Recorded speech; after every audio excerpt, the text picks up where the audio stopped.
श्री स्वामी समर्थ. तुमच्या सर्वांचं आपल्या चॅनलमध्ये खूप खूप मनापासून स्वागत. उद्यापासून मराठी नवीन वर्षाला सुरुवात होत आहे. उद्या चैत्र शुक्ल प्रतिपदा 3:30 मुहूर्तांपैकी हा एक पूर्ण असा मुहूर्त आहे. आता या दिवशी आपल्याला काय करायचं आहे या संदर्भातील माहिती आपण याआधी बघितलेली आहे की गुढी कशी उभारायची.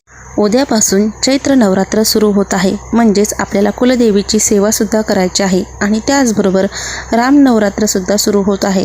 तर तुम्हाला रामरक्षा सिद्ध करायची असेल तर तीसुद्धा तुम्ही करू शकता.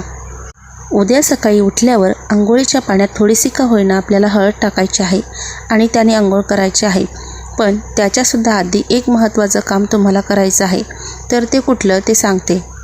सगळ्यात आधी गुढी आपण जेव्हा उभारत असतो त्यासाठी काही महत्त्वाच्या गोष्टी लागत असतात. वेळूची काठी लागते, केशरी किंवा लाल रंगाची साडी, एक साखरेची माळ, साध्या फुलांचा हार आणि मेन म्हणजे लागतो तो कडुलिंबाचा पाला. कडुलिंबाचा पाला तुम्हाला ब्रश न करता खायचा आहे. याचं कारण तुम्हाला सांगते. सगळ्यात आधी कडुलिंबाचा पाला हा चवीने कडूच लागतो हे आपल्या सर्वांना माहितीच आहे. पण तो खाल्ला की लगेच गूळ खायचा व त्यानंतर ब्रश करायचा.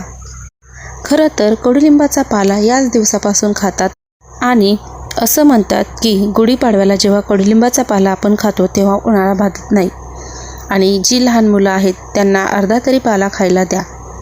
कडुलिंबाच्या पानांचा आयुर्वेदामध्ये सुद्धा खूप चांगल्या प्रमाणात फायदा होतो.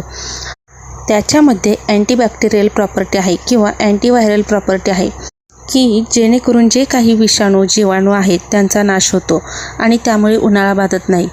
म्हणून असं म्हणतात की चैत्र शुक्ल प्रतिपदा आणि चैत्राचं ऊन खूप लागतं. आपल्याला माहितीच आहे की आपण नेहमी असे म्हणत असतो की चैत्राचं ऊन आहे, चैत्राचं ऊन आहे.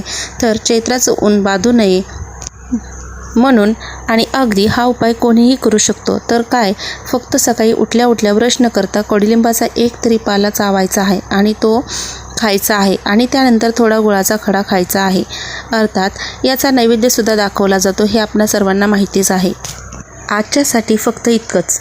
झालेली सेवा स्वामींच्या चरणी रुजू करते आणि इथेच व्हिडिओ थांबवते. जर तुमचा स्वामींवर विश्वास असेल तर हा चॅनल तुमच्यासाठीच आहे. लाईक करा, शेअर करा आणि सबस्क्राईब करा व कमेंटमध्ये लिहा श्री स्वामी समर्थ. आणि भक्तीच्या या प्रवासात स्वामी आणि मी यांच्यासोबत राहा. श्री स्वामी समर्थ.